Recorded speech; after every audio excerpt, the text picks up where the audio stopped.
एडिक्विटी को सेलेक्ट करना अपने आप में बड़ा सरप्राइजिंग है कि क्यों एसएससी ने इनको सेलेक्ट किया, सिर्फ इस वजह से कि ये 250 रुपए की बिड लगा रहे हैं और टीसीएस जैसी कंपनी 350 रुपए की बिड लगाने लग रही है। नहीं तो उनके लिए पैसा बचे तो बचे, एफिशिएंसी की ऐसी की तैसी।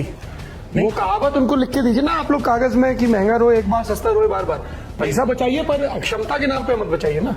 नहीं, बिल्कुल ठीक चीज है। और लेकिन हम ये कह रहे हैं कि आप पैसा और तरीके से लीजिए। आप 100 रुपए फीस लेते हैं एक बच्चे से, आप उसको 1000 रुपए ले लीजिए, दिक्कत ही नहीं है ना।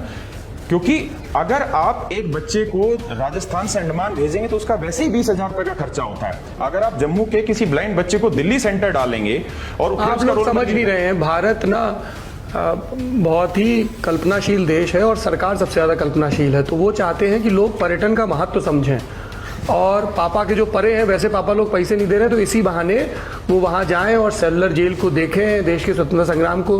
तो ये नई स्कीम है जिसको सरकार बता नहीं रही, जिसके जरिए वो चाह रही कि आप देश के भूगोल से और इतिहास से वाकिफ हों।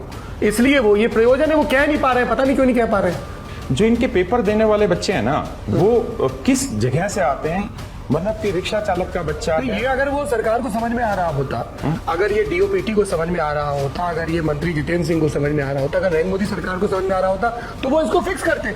क्लियरली समझ में नहीं आ रहा है, अभी तो ये सब चीजें हो रही हैं। समझ शायद सबको आ रहा है, लेकिन शायद ये खेल, मैं डायरेक्ट कह नहीं पा रहा हूं, लेकिन ये खेल सिर्फ 100, 200, 300 रुपए का या 1000, 2000 करोड़ का है ही नहीं। ये खेल इतना बड़ा है कि जो हम सोच सकते हैं उससे भी बड़ा है। क्योंकि मुझे ये समझ में नहीं आता है कि जब वही सरकार, वही विभाग यूपीएससी का इम्तिहान करवाता है, एनडीए के लिए लाखों बच्चे बैठते होंगे। बिल्कुल बिल्कुल बैठते हैं सर, है? हमने तो आज तक नहीं सुना कि साहब एनडीए का पेपर लीक हो गया, ये हो गया, वो हो गया। एनडीए का पेपर लीक नहीं होता, सीडीएस का पेपर नहीं होता। 2.5 लाख बच्चे बैठते हैं, 2.5 लाख बच्चे बैठते नहीं होता है ना, बिल्कुल नहीं। तो जब सरकार का एक विभाग और एक संस्थान फूल प्रूफ तरीके से देश के हजारों सेंटर्स पे इम्तिहान करवा रहा है और ठीक करवा रहा है, ठीक है, तो दूसरा विभाग नहीं कर रहा है, इसका मतलब वो ठीक करना नहीं चाहते। सर, उसका कारण है ठीक होने का।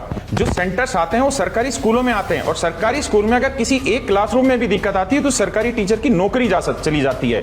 लोगों को अपनी नौकरी का डर होता है। यहाँ प्राइवेट लैब्स हैं और प्राइवेट लैब्स खेतों में बनी हुई है, नीचे आगे तबेला बना हुआ है, ऊपर डीजे चल रहा है, शादियों की तैयारी होने लग रही है, और बीच में कंप्यूटर लैब्स है। इलाहाबाद से 300 किलोमीटर दूर प्रयागराज से खेतों के अंदर लैब्स बनी हुई है, और ऐसी ऐसी जगह लैब्स बनी है जहां कोई साधक तक नहीं जाता।